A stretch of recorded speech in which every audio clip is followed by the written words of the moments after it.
Bismillahirrahmanirrahim. Assalamu alaikum, dear students. I hope you will be fine by the gracious Allah. Today's task is to solve the question number 2. These are the word problems which should be solved by these two methods, by matrix inversion method and the Cramer's rule. First we have to form the simultaneous equations, then we will put these two methods one by one. Okay? तो सबसे पहले हम इस word problem से simultaneous equations को जो है वो निकालते हैं. The length of rectangle is 4 times it's width.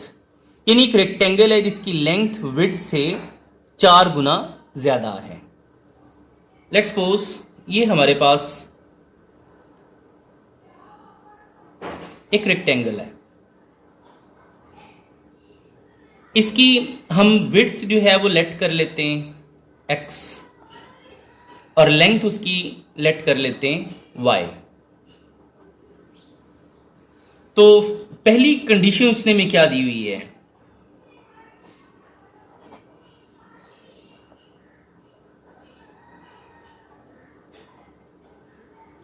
उसने बोला लेंथ ऑफ रेक्टेंगल.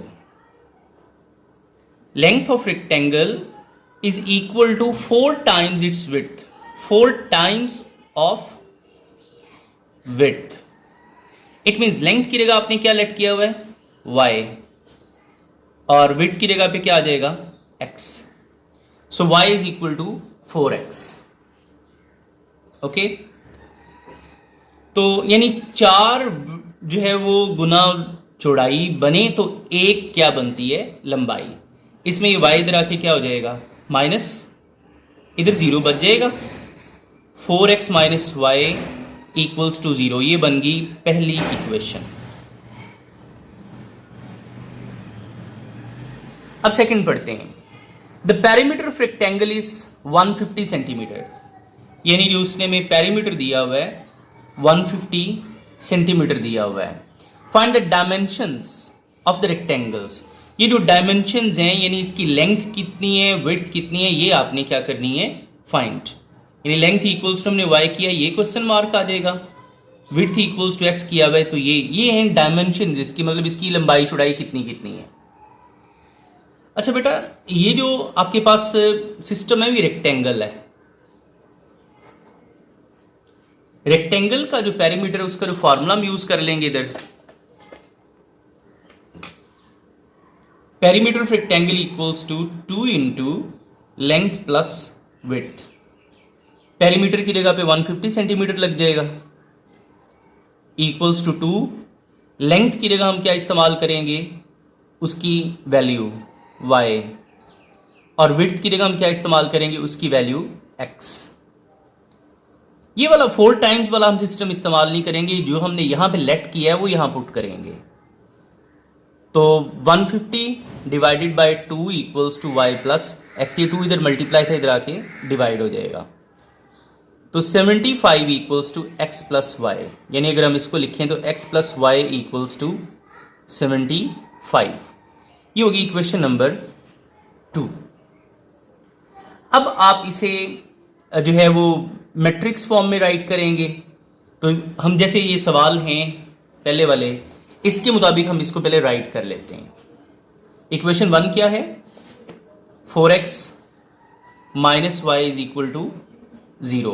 इक्वेशन 2 क्या है, x plus y is equal to 75. यानी फ्रॉम इक्वेशन नंबर 1 एंड 2. इसके बाद हम इसे लिखेंगे मैट्रिक्स फॉर्म.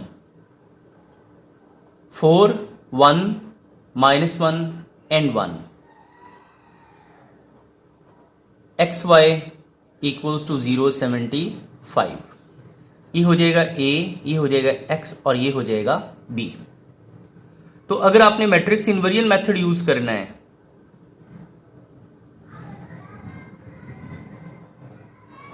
तो फिर आपको x इधर रखना है, a उधर ले जाके इन्वर्स कर देना और साथ में b. बाकी ये आपको करवा नहीं रहा हूं, सिर्फ आपको मैंने ये सिस्टम बना के देना था. बाकी आपको पहले जो मेथड हम सिखा चुके हैं मैट्रिक्स इन्वर्जन मेथड और क्रेमर्स रूल आप यहाँ पे अप्लाई करेंगे.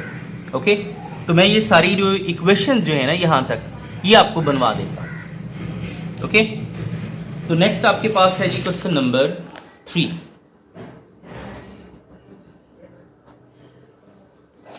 स्टेटमेंट इसकी भी सुन लें। Two sides of rectangle differ by 3.5 centimetre. यहां पे रेक्टेंगल आगे सबसे पहले लेट कर लेते हैं। Let length of rectangle equals to x. X कर लें, वाई कर लें, मर्जी है। हमने चूंकि पीछे वाई किया है, इसको हम वाई कर लेते हैं। और विड्थ क्या है आपके पास? एक्स। उसने बोला two sides of rectangle differ by 3.5 centimetre, यानी इन दोनों में जो डिफरेंस है वो 3.5 सेंटीमीटर का। ये होगी पहली equation. Okay, two sides of rectangle differ by 3.5, यानी दोनों को माइनस करने से एक्स और वाई को 3.5 आता है। Find the dimensions of rectangle with perimeter 67 centimetre, यानी ये आपने डायमेंशंस मालूम करनी है और पेरीमीटर कितना दिया हुआ है? 67 सेंटीमीटर। एक इक्वेशन आपके पास आ चुकी है। दूसरी मालूम करने के लिए हम पेरीमीटर का फॉर्मूला लगाएंगे। Perimeter of rectangle equals to 2 into length plus width. Perimeter की जगह पे 67, लेंथ की जगह पे y, विड्थ की जगह पे x। ये 2 इधर जाके डिवाइड हो जाएगा। 2 3 6, 2 3 6, मीनिंग इसको डिवाइड करें 33.5 आ जाएगा। ये इक्वेशन 1 है और x plus y equals to 33.5। Okay, ये होगी 2।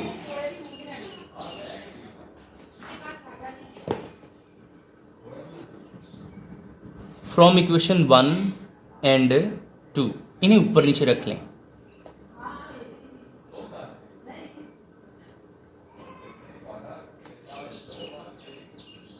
इन मैट्रिक्स फॉर्म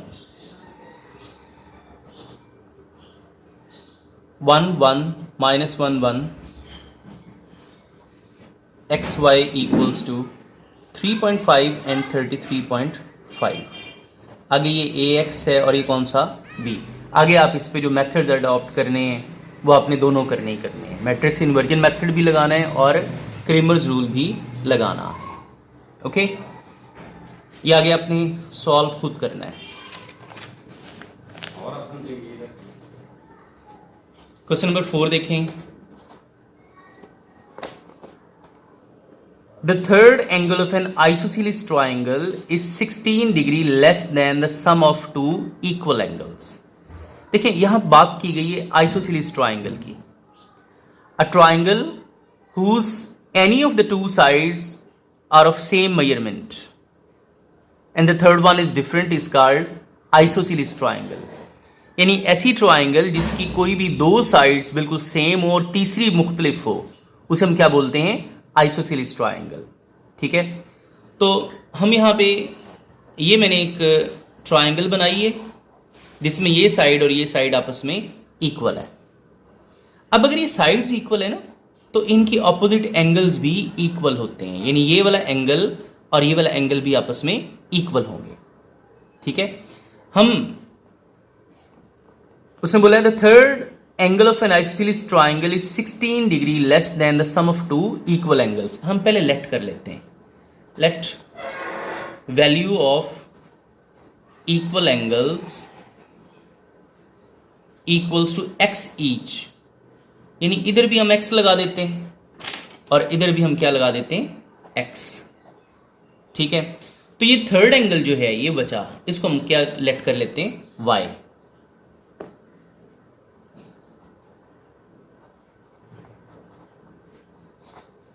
अब उसने क्या बोला है? The third angle of an isosceles triangle, third angle हो गया y, is 16 degree less. Less की जगह पे आ गया minus, 16 degree less than the sum of two equal angles. अब ये दो इक्वल एंगल्स क्या है? x। इनका सम ले लेंगे तो x प्लस एक्स आ जाएगा, यानी थर्ड एंगल दो इक्वल एंगल के सम से भी 16 डिग्री कम है, इसलिए मैंने इसमें यहाँ पे x प्लस एक्स लिखा है, तो ये कितना हो जाएगा 2x माइनस 16। ये y इधर चला जाएगा, 16 इधर आ जाएगा, और 2x minus y equals to 16, ये बन गई इक्वेशन नंबर 1। ओके, अच्छा, find the 3 angles of the triangle. हमें x जो है ये भी निकालना है, y क्या है ये भी निकालना है। अब यहां से आगे मैं जो यूज करूंगा वो है सप्लीमेंट्री एंगल्स पोस्टुलेट। वो ये कहता है कि sum of 3 angles of a triangle is always equal to 180 degree. वो मैं पोस्टुलेट यूज करूंगा, उससे मुझे दूसरी इक्वेशन अवेल हो जाएगी। We know that sum of 3 angles of a triangle equals to 180 degree, यानी x plus x plus y equals to 180, तो 2x plus y equals to 180, ये होगी equation number 2 from equation 1 and 2। Equation 1 क्या है, 2x minus y is equal to 16। Equation 2 क्या है, आगे इसे मैट्रिक्स फॉर्म में राइट करने के बाद आप इसे दोनों मेथड्स इस पे अप्लाई करेंगे। ये a, ये x और ये कौन सा हो गया b। डन हो गया बेटा। अब हम क्वेश्चन नंबर 5 पे आते हैं।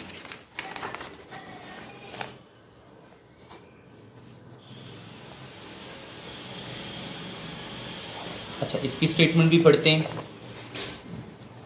One acute angle of a right triangle. यहां पे बेटा जो ट्राइंगल है ना वो राइट है, इट मींस एक एंगल तो उसका 90 कंफर्म हो गया। एक एक्यूट एंगल ये बचा और एक एक्यूट एंगल ये बचा। इसमें से एक को हम x नाम दे लेते हैं और दूसरे को y नाम दे लेते हैं, क्योंकि अगर राइट एंगल ट्राइंगल है तो उसमें सबसे बड़ा एंगल 90 का होता है, बाकी दोनों 90 से क्या होते हैं, छोटे। तो वो एंगल जो 90 से थोड़े हों, 0 से बड़े हों, उन्हें बोलते हैं एक्यूट एंगल्स। इनकी बेसिक प्रॉपर्टी क्या होती है, they are the less than 90 degree and greater than 0 degree.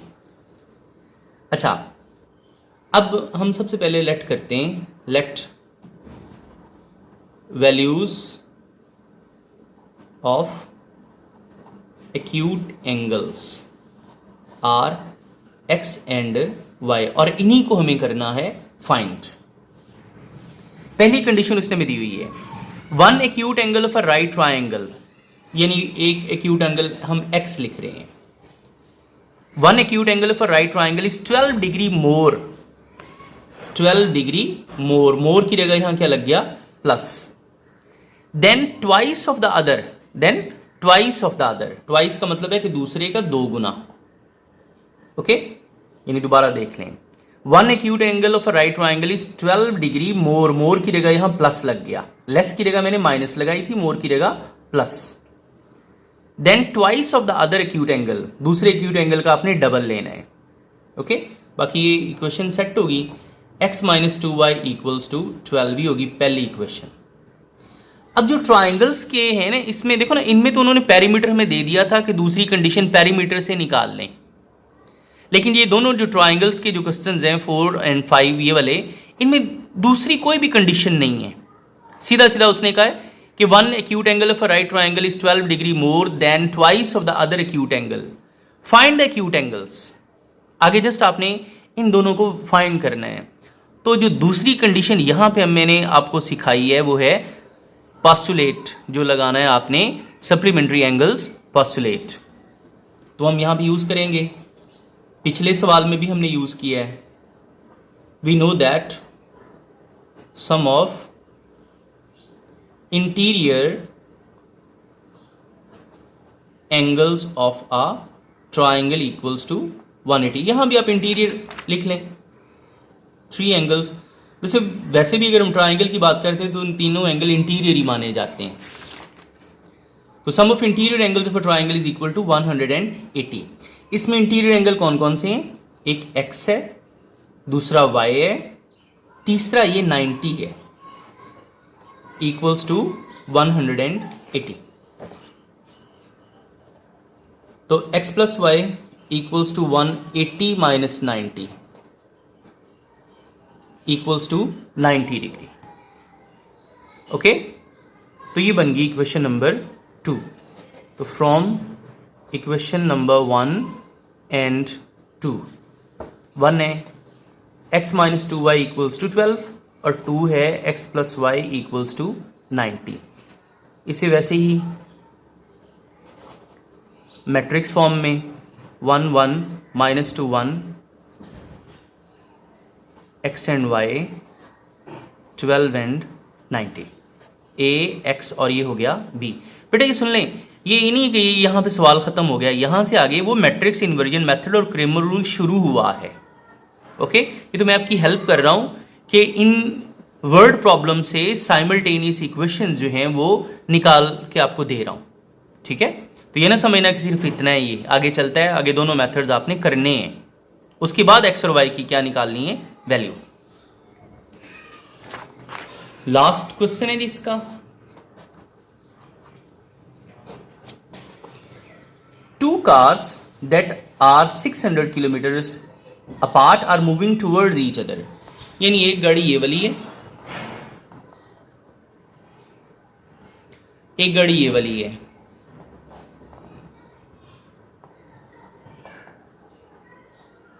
यानी ये दोनों एक दूसरे की तरफ आ रही हैं। इनिशियल इनके दरमियान जो डिस्टेंस है ना वो 600 किलोमीटर का है। टोटल डिस्टेंस 600 किलोमीटर्स का। देयर स्पीड डिफर बाय, हम लेट कर लेते हैं कि इसकी स्पीड x है और इसकी स्पीड क्या है? y। Let their speeds are x and y।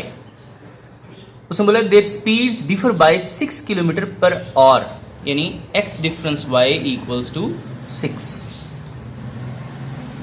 ये पहली इक्वेशन होगी। And the cars are 123 kilometer apart after 4 whole 1/2 hours. यानी उनका जो रिमेनिंग डिस्टेंस है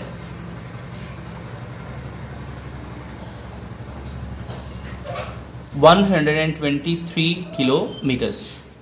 टाइम कितना? 4.5 घंटे। 4 होल 1/2 आवर्स, यानी इसे 9/2 आवर्स हम लिख सकते हैं। अच्छा, अगर ये रिमेनिंग डिस्टेंस है, टोटल ये है, तो डिस्टेंस कवर्ड कितना हो जाएगा? टोटल में से रिमेनिंग क्या करेंगे हम? माइनस।